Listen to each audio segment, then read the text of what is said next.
Boker Tov Rabotai, cette semaine je voulais faire un cours avec les fidèles et je leur ai dit écoutez, on va faire Me'inena Douyuma, on va faire des halachot, des lois sur le sujet du jour, sur le lien de la destruction du temple.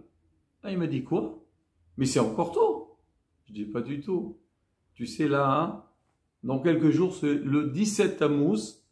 17 Tammuz, ça commence la période ce qu'on appelle Ben HaMetzarim. C'est quoi Ben HaMetzarim? En fait, c'est un passour qui est marqué dans Megillat Echa.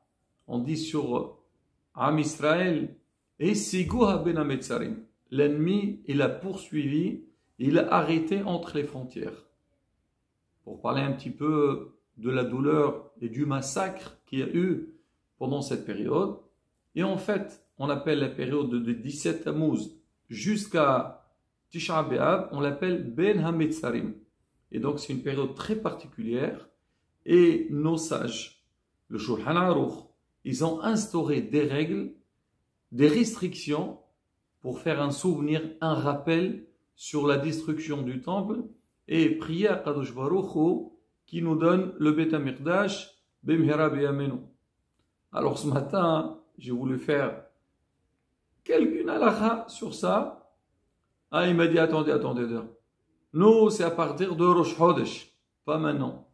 C'est vrai, Rabotai, cette période, elle est partagée en trois parties. Il y a de 17 Tammuz jusqu'à Rosh Chodesh Av.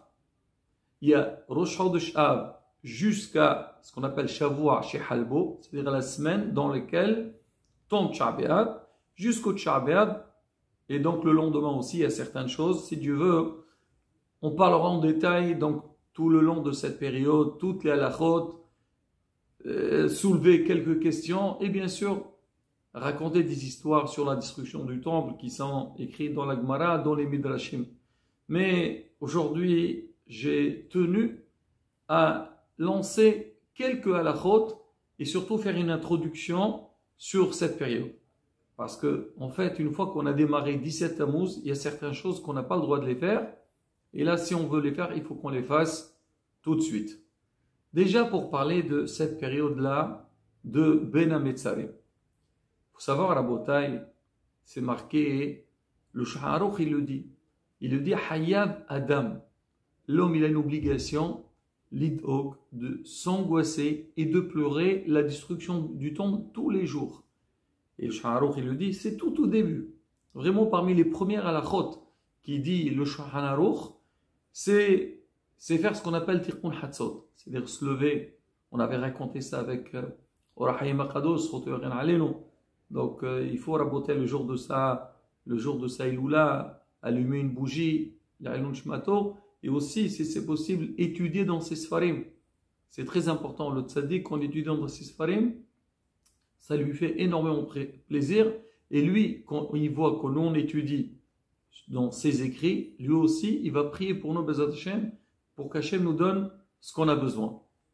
Alors maintenant, c'est marqué que tous les soirs, après minuit, Hatzot Laïla, on doit nous mettre par terre et faire Tikkun Hatzot. Et le Tikkun Hatzot, il y a énormément de sgoulot sur ça, on verra peut-être, on fera un cours spécial sur Tikkun Hatzot, et raconter même des histoires, des gens, ils ont des Isho'ot, quand ils ont pris sur eux faire Tikkun Hatzot. Alors, on dit ça tous les soirs, il faut le faire.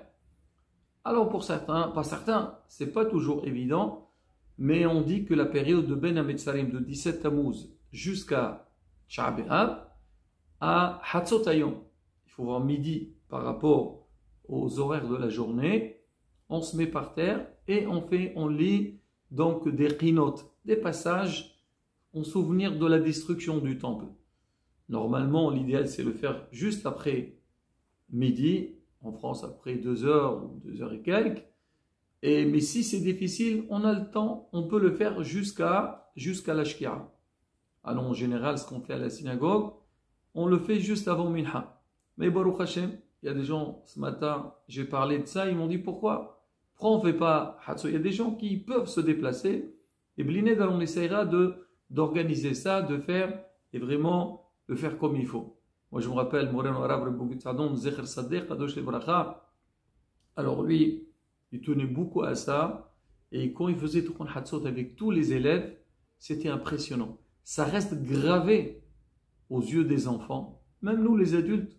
Alors quand on se rappelle comment on le voyait lire ces passages, comment il pleurait la destruction du temple, ça nous donne vraiment une vraie sensation et la gravité de l'événement qui s'est passé. Je me rappelle aussi quand j'étais à la yeshiva qui s'est rahamé en Israël, alors cette période, le Rav, il venait. Avant, il n'y avait pas la yeshiva. Alors, je voyais tous les élèves, ils disaient, voilà, Rabbi Bougid, il va arriver et il va nous lire le passage. Donc, Asara Harouge Malchut. Et tout le monde avait envie de le voir comment il lisait. Et vraiment, ça touchait tout le monde. Et Rabotai, c'est vrai que ces Rabbanim là, ils ont un niveau, on n'a pas leur niveau. Mais quand même, comme on l'a toujours dit, il faut essayer un petit peu d'imiter les tzadikim. C'est-à-dire, les grands de la génération, ça ne suffit pas de dire « Ah oui, c'est un grand rave, et tout ». C'est vrai, c'est bien, c'est important. Mais aussi, voir comment eux, ils ont fait des efforts, ils sont arrivés. Alors nous, on essaie un petit peu de les imiter et bémettre pour faire ce qu'on doit faire. Parce que tout ce qu'ils ont fait, ils l'ont pas fait de eux-mêmes. C'est marqué dans les Sfarim, c'est marqué dans l'Alacha. Je vais aller au-delà de tout ça, Rabotai. Déjà, c'est marqué, Akadosh Baruch Hu, ou plutôt Hachamim, ils disent Kol dor shelo nevna bet hamikdash biyamav, ki lo nehara biyamav. Ça veut dire, tout celui qui vit dans une génération dans laquelle le Bet HaMikdash n'a pas été reconstruit, il doit considérer comme si le Bet HaMikdash a été détruit à son époque. Si on essaie un petit peu d'imaginer à Rabotai l'état du peuple d'Israël pendant la période de destruction du temple, il faut lire l'histoire. On racontera des histoires, comment ça s'est passé. Donc c'était ce qu'on appelle un horban, c'était un massacre. C'était pas du tout évident. Nous-mêmes, on doit avoir la même sensation comme s'il a été détruit donc de nos jours. Et c'est pour ça, on doit montrer à Kadosh Baruch Hu qu'on n'est pas bien, qu'on est triste.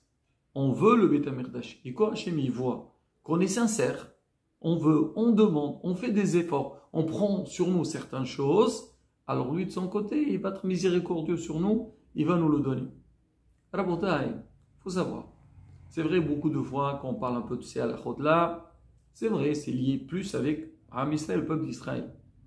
Mais si on voit ce qu'elle dit, la Gemara, elle dit que si les nations du monde, quoi, des nations du monde, toutes les nations du monde, savent qu'est-ce que le temple, le Bet HaMikdash, leur a rapporté de bien, ils l'auraient protégé plus que leurs yeux. C'est vrai, il a été détruit. Donc, le premier, Nebuchadnezzar Melech Bavel, le deuxième par Titu Tzaracha, Rome. Mais s'il savait quel bien, quelle richesse, quelle abondance le Bet HaMikdash il a porté pour le monde entier, il n'aurait jamais touché. C'est vrai, il connaissait son importance. Mais bon, la vie elle est comme ça. Mais, alors on dit où on voit ça? On sait qu'à Sukkot, il y a toujours, on a dit, les sacrifices, il y a tous les jours les sacrifices, mais pendant les fêtes, on rajoute d'autres sacrifices. On dit pendant la fête de Sukkot, alors on approchait, donc tous les jours une partie, 70 sacrifices. On dit pourquoi ces sacrifices-là? C'était pour les nations du monde, pour qu'il y ait la paix dans le monde et pour qu'il y ait la bénédiction, l'abondance dans le monde entier. C'est-à-dire quelque part, quand le peuple d'Israël, quand les Kohanim, ils vont approcher des sacrifices dans le Bet HaMikdash, c'est pas spécifique à eux, mais plutôt pour le monde entier. C'est pour ça, quand le Bet HaMikdash n'est pas présent, n'est pas là, tout le monde est touché, tout le monde est concerné. On doit tous prier pour qu'Hachem, il nous le redonne, Bezat Hashem, et qu'on aura donc ce Bet HaMikdash et la Géoula Shlema. Ça, Rabotai, une petite introduction pour parler de l'importance du Bet HaMikdash et le devoir qu'on a pour que cette période qui a été fixée pour se lamenter, pour pleurer la destruction du temple, qu'on doit faire les efforts nécessaires. Alors, quelques petites halachot. Alors, on dit que cette période de 17 Tammuz, déjà le jour du 17 Tammuz, il y a un jeûne. Il y a des lois aussi par rapport au jeûne. Tout le monde doit le faire, à part les gens qui n'ont pas, leur état de santé ne leur permet pas, les femmes enceintes, les femmes qui allaitent, et ainsi de suite. Bon, c'est encore la bataille. Il faut faire un cours entier sur ça. Mais en dehors de ça, on dit que cette période-là, on évite de faire la bracha de Shahyan. C'est-à-dire en général, quand on achète un nouveau habit, qu'on est joyeux de le porter, quand on va le porter, on fait la bracha de Shahyan, que Hachem nous a fait vivre et arriver à ce moment-là. On dit pendant cette période, il ne faut pas porter des nouveaux habits. Pourquoi? Tu vas faire Shahyan. Alors, mais Shahyan, mais tu as vu dans quelle période tu es? C'est une période triste. On ne fait pas Shahyan. Manger un nouveau fruit. On dit il ne faut pas manger un nouveau fruit pendant cette période. Certains permettent le Shabbat. Pourquoi? Parce que on dit quand tu vas manger un nouveau fruit, tu dois faire la bracha, bien sûr. Il faut faire Boré Peraïtz, Boré Peradama, ce qu'il faut. Mais on doit faire aussi la bracha de Shahyan. Mais pendant cette période, on ne fait pas Shahyan. Alors qu'est-ce qu'on doit faire à la bataille? Alors si jamais on sait qu'il y a un fruit qu'on voudrait le manger, il faut essayer de manger avant 17 Tammuz. Si on veut porter des nouveaux habits, alors on doit les porter avant 17 Tammuz. C'est vrai, acheter, c'est toléré. Mais si on a la possibilité d'acheter avant, pourquoi pas? Comme ça, on sent la bouteille. Il y a beaucoup qui disent, arrêtez, c'est quoi? C'est humrot, c'est interdit, c'est interdit. Là, la bouteille, c'est pas pour punir. C'est plutôt le contraire. Il faut sentir cette période. Il faut qu'Akadosh Baruch Hu voit que nous, on n'est pas bien. C'est vrai, ce que Joharoch dit, on le fait. Il y a des minagim, on doit les respecter. Mais malgré tout, si quelqu'un il essaye de faire un effort particulier par rapport à ça, et non pas faire n'importe quoi, Rabotai, ça fait pas de mal. Au contraire, ça fait du bien. Alors ne pas écouter la musique pendant cette période. Moulana Rabbi Mazouz, il permet, il dit, vendredi après-midi, on aura le droit par rapport à Shabbat. D'accord, mais cette période, non. Bon, il y a dans certains cas, on permet, on parlera de ça, Bezrat Hashem. Il y a aussi une autre halakha, que là, il y a différentes coutumes. Alors, certains, depuis 17 Tammuz, ils ne se coupent pas les cheveux, ils ne se rasent pas la barbe, jusqu'au lendemain de Sha'abiat. C'est vrai, selon le Shulchan Aruch, c'est seulement la semaine dans laquelle tombe Tisha B'Av. Certains depuis Rosh Chodesh. Mais encore une fois, la bataille. Si moi je sais que je peux le faire, et surtout, bon, c'est une histoire de 3 semaines. On voit le Omer, c'est beaucoup plus lent. Et tout le monde essaye de respecter ça. Pendant cette période, si on peut, celui qui a la possibilité, il n'y a pas de mal, tu te coupes les cheveux avant 17 Tammuz. Si tu as une longue barbe, tu veux la tailler, tu la tailles avant. Comme ça, tu es tranquille. Personne ne te casse les pieds. Et d'autre part, toi, tu as fait un geste pour faire un rappel sur la destruction du temple. Voilà Rabotai, donc une petite introduction, quelques halachot qu'on a vraiment besoin de savoir. Et encore une fois, il faut savoir que c'est une période très très particulière. Je finis avec ça. Il m'a demandé ce matin, je vais voyager, est-ce que j'ai le droit de prendre l'avion ou pas? Je dis, la semaine dernière, il y avait une dame qui m'a demandé, j'ai déjà acheté mon billet et je n'ai pas fait attention, le voyage aura lieu le jour du Sha'abiab. J'ai le droit de voyager. Qu'est-ce que je fais avec mon billet? Je ne peux pas l'annuler. Il faut savoir une chose, la bataille, ce n'est pas interdit de voyager.